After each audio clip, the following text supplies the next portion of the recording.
eu sou Samantha Vidal, executiva com mais de 14 anos em grandes empresas, em cargos de liderança, e o meu objetivo é ajudar gerentes a se tornarem os melhores gestores de pessoas possíveis para que eles possam ajudar suas equipes a atingirem resultados e nesse caminho se tornarem líderes motivacionais. E hoje eu estou aqui no MIT, num lugar cheio de neve. Tá bem frio aqui fora, mas eu fiquei extremamente motivado a gravar esse vídeo porque o motivo pelo qual eu estou no MIT é para fazer 2 cursos de neurociência, um para liderança e outro para performance com a doutora Tara Stewart, e eu queria falar um pouquinho sobre isso. O tema é muito vasto, claro que eu não vou falar sobre o tema de uma maneira geral, mas eu queria falar sobre um ponto que eu acho que a maioria das pessoas já sabe intuitivamente, mas que a neurociência explica. Vou resumir numa frase. A líder que eu sou hoje é em grande parte aquela criança que eu fui na infância. Parece simples, mas é extremamente profundo. Eu vou explicar pela ótica da neurociência. Quando a gente é criança, até quando a gente vivencia uma situação e que tem uma carga de emoção forte associada a ela, a gente forma um caminho neural.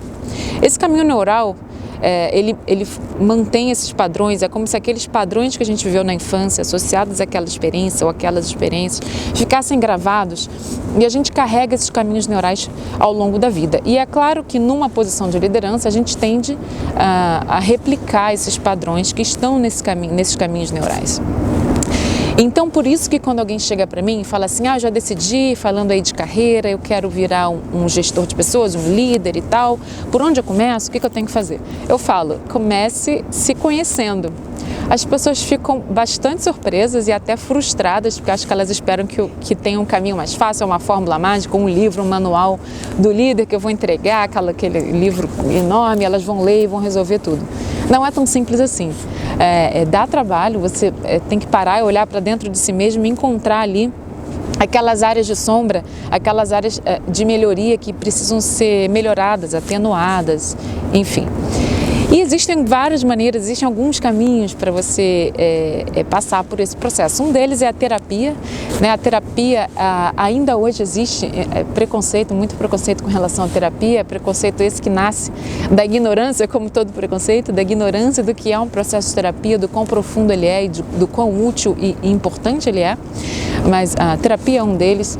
Existem outras ferramentas também que eu uso, que eu sempre indico para as pessoas, que são, por exemplo, Enneagrama, MBTI, que é o Myers-Briggs Profile, Discovery Insights, o DISC, que é muito usado no Brasil. Eu vou escrever tudo isso aqui embaixo para depois você poder usar o Google e descobrir um pouquinho mais.